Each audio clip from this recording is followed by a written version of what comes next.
We are hearing Israel has fired some retaliatory shots. Tell me more.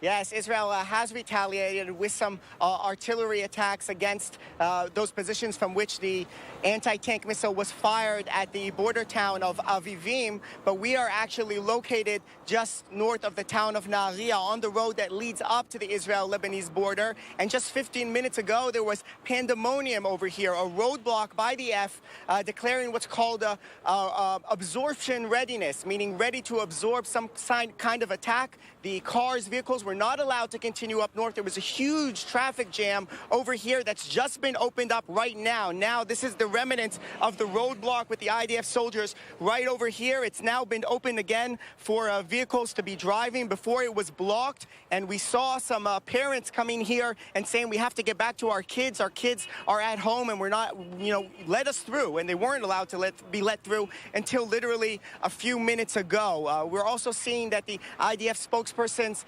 unit has said that telling residents to stay in the homes, to stay near shelters, giving instructions what to do in case of a strike.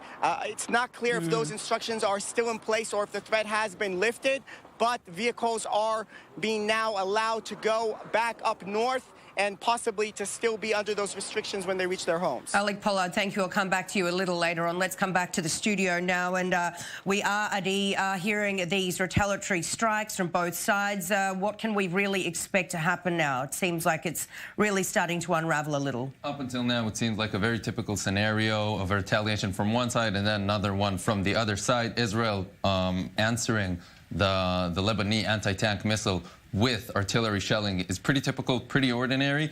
Now, this could develop into something further away.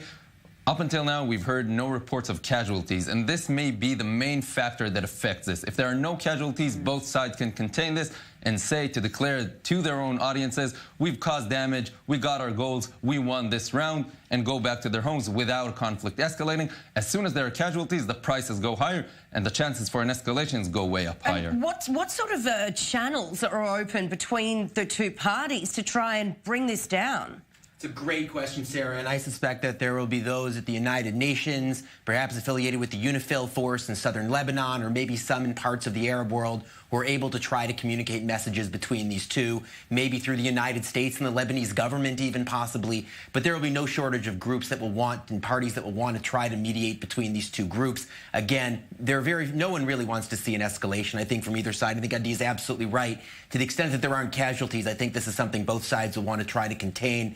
But again, if there are casualties, then there's going to be pressure again to retaliate from one side or the other. What is really at stake here for Nasrallah, politically? His credibility. And that's why he felt he needed to respond in the first place. Again, this strike in Beirut had been something that he has attributed to Israel. That seems clear in the aftermath had actually been conducted by Israel. And given that Israel had an attack in the heart of Hezbollah's stronghold in Beirut, in south of Beirut, this is something that Nasrallah simply can't ignore and felt he had to retaliate for. But again, Sarah, importantly, the signals coming from Hezbollah, the reports in Arab media, were that he wanted to retaliate, but not in such a way that would lead to an escalation towards a war. Maybe this is the answer that he found he could do.